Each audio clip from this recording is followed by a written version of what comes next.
Donc bonjour à tous. Alors je vais vous demander de vous rappeler ce moment où vous êtes retrouvés dans le bus avec un couple d'étrangers derrière vous. Vous ne comprenez strictement rien à ce qu'ils racontent et pourtant vous êtes capable de déterminer à peu près quel type de conversation ils ont.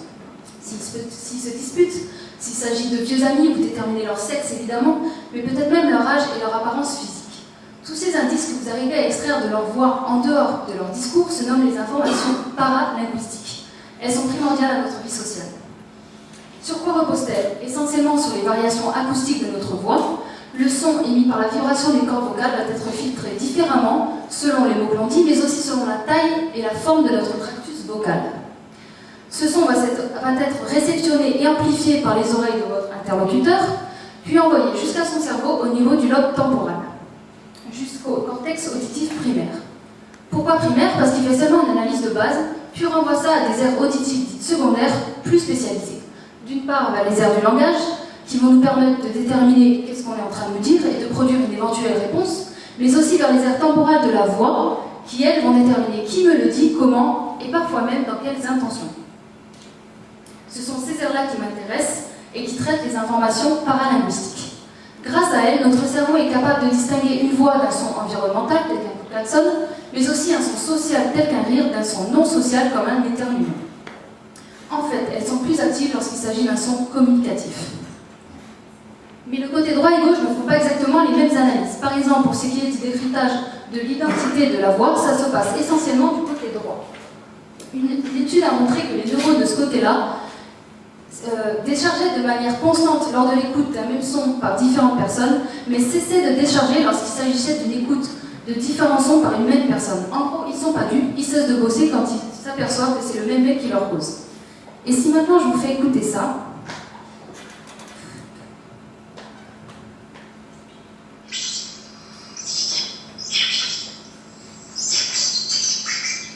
bon, vous n'avez rien compris à ce que ce macaque a dit, moi non plus, c'est normal.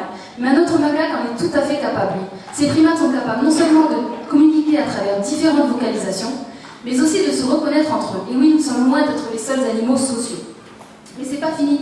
Des études ont montré qu'il existait, comme chez nous, des aires sensibles à la voix situées au niveau temporal.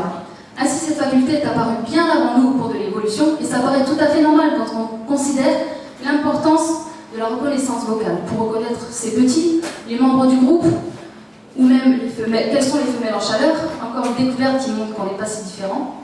Ainsi, ce qui est apparu comme un facteur favorisant une simple communication chez les autres primates s'est développé chez nous en une source illimitée de partage, d'où ma présence ici aujourd'hui.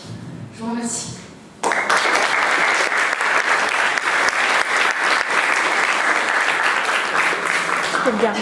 Est-ce que toi qui as travaillé sur la perception de la voix, tu as travaillé sur la tienne de voix pour faire cette communication? Non, pas trop. Ouais, non, j'étais un peu stressée, ça devait s'entendre. J'ai pas trop respiré.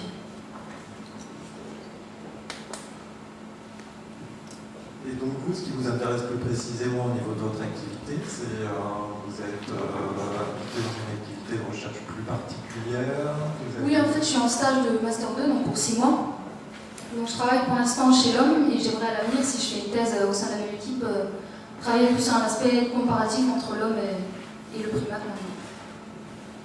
Vous voulez pouvoir parler primate? Ah, je ne sais pas si on peut, mais au moins arriver à les comprendre un minimum. Je remarque que depuis le début, on a beaucoup d'étudiants qui travaillent sur le cerveau. Finalement, ce choix de travailler sur le cerveau en ce moment, est-ce que c'est lié à l'actualité? Est-ce que il y a des choses qui font que vous avez tous choisi de travailler sur le cerveau? Et en particulier, quelle était votre motivation?